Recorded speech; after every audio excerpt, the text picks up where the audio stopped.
दुरात्मा कीचक।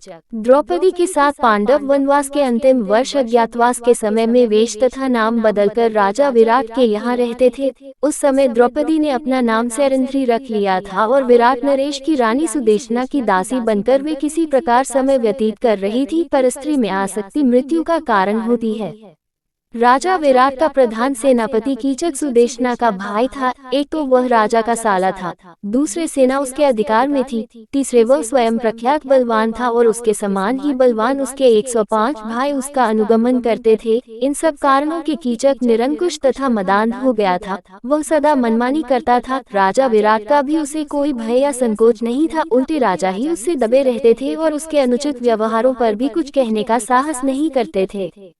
दुरात्मा कीचक अपनी बहन रानी सुदेशना के भवन में एक बार किसी कार्यवश गया। वहां अपूर्व लावण्यवती दासी सैरंध्री को देखकर उस पर आसक्त हो गया। कीचक ने नाना प्रकार के प्रलोभन सैरंध्री को दिए। सैरंध्री ने उसे समझाया, मैं पतिव्रता हूँ, अपने पति के अतिरिक्त किसी पुरुष की कभी कामना नहीं करती, तुम अपना पापपूर्ण विचार त्याग दो।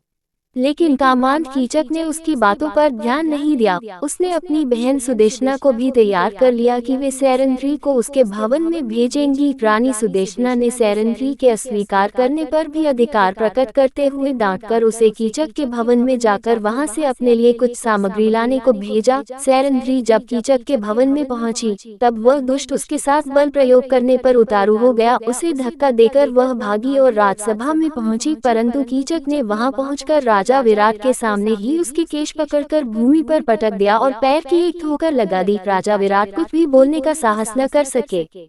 सैरंध्री बनी द्रौपदी ने देख लिया कि इस दुरात्मा से विराट उसकी रक्षा नहीं कर सकते। कीचक और भी धृष्ट हो गया। अंत में व्याकुल होकर रात्रि में द्रौपदी भीमसेन के पास गई और रोकर उसने भीमसेन से अपनी व्यथा कही। भीमसेन ने उसे आश्वासन दिया। दूसरे दिन सैरंध्री ने भीमसेन की सलाह के अनुसार कीचक से प्रसन्नता पूर्वक बातें की और रात्रि में उसे नाट्यशाला में आने को कह दिया।